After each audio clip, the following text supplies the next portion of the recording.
Sandalwood ಖ್ಯಾತ ನಟ ನಿರ್ದೇಶಕ ರಕ್ಷಿತ್ ಶೆಟ್ಟಿ ವಿರುದ್ಧ ಬಂಧನಕ್ಕೆ ವಾರೆಂಟ್ ಜಾರಿ ಮಾಡಲಾಗಿದೆ.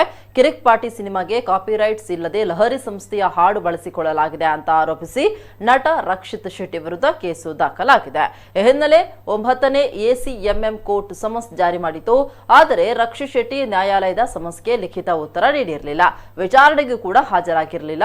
ಹೀಗಾಗಿ ಅವರ ವಿರುದ್ಧ ಜಾಮೀನು ರಹಿತ ವಾರೆಂಟ್ ಜಾರಿ ಮಾಡಲಾಗಿದೆ. 2016ರಲ್ಲಿ ಕಿರಿಕ್ ಪಾರ್ಟಿ ಸಿನಿಮಾ ಬಿಡುಗಡೆಯಾಗಿತ್ತು. ಆದರೆ ಈ ಸಿನಿಮಾ ಬಿಡುಗಡೆಗೆ ಇನ್ನೂ 2 ದಿನ ಬಾಕಿ ಇರುವ ಸಂದರ್ಭದಲ್ಲಿ ಚಿತ್ರದಲ್ಲಿರುವ ಹೇ ಹೂ ಆರ್ ಯು ಹಾಡು ಸಾಕಷ್ಟು ವಿವಾದಕ್ಕೆ ಈಡಾಗಿತ್ತು. ರವಿಚಂದ್ರನ್ ನಟನೆಯ ಶಾಂತಿ ಕ್ರಾಂತಿ ಚಿತ್ರಕ್ಕೆ ಬಳಸಿದ್ದ ಮಧ್ಯರಾತ್ರಿಯಲ್ಲಿ ಹಾಡಿನ ಮ್ಯೂಸಿಕ್ ಟ್ರ್ಯಾಕ್ ಅನ್ನ ನಕಲು ಮಾಡಿ ಈ ಚಿತ್ರಕ್ಕೆ ಬಳಸಿಕೊಳ್ಳಲಾಗಿದೆ ಅಂತ ಲಹರಿ ಆಡಿಯೋ ಸಂಸ್ಥೆ ಚಿತ್ರತಂಡದ ಮೇಲೆ 2017ರಲ್ಲಿ ಆಪಾದನೆ ಹೊರಿಸಿತ್ತು. ಅಲ್ಲದೆ ಸಂಸ್ಥೆಯ ಮುಖ್ಯಸ್ಥ ಲಹರಿ ವೇಲು ಈ ಕುರಿತು ನ್ಯಾಯ ಕೇಳಿ ಕೋರ್ಟ್ ಮೆಟ್ಟಿಲೇರಿದ್ರು. ಪ್ರಕರಣಕ್ಕೆ ಸಂಬಂಧಿಸಿದಂತೆ ವಿಚಾರಣೆಗೆ ಹಾಜರಾಗುವಂತೆ ನ್ಯಾಯಾಲಯ ಹಲವಾರು ಬಾರಿ ನಟ ರಕ್ಷಿತ್ ಶೆಟ್ಟಿ ಅವರಿಗೆ ಸಮನ್ಸ್ ಜಾರಿ ಮಾಡಿತ್ತು. ರಕ್ಷಿತ್ ಶೆಟ್ಟಿ ಉತ್ತರಿಸಿರಲಿಲ್ಲ.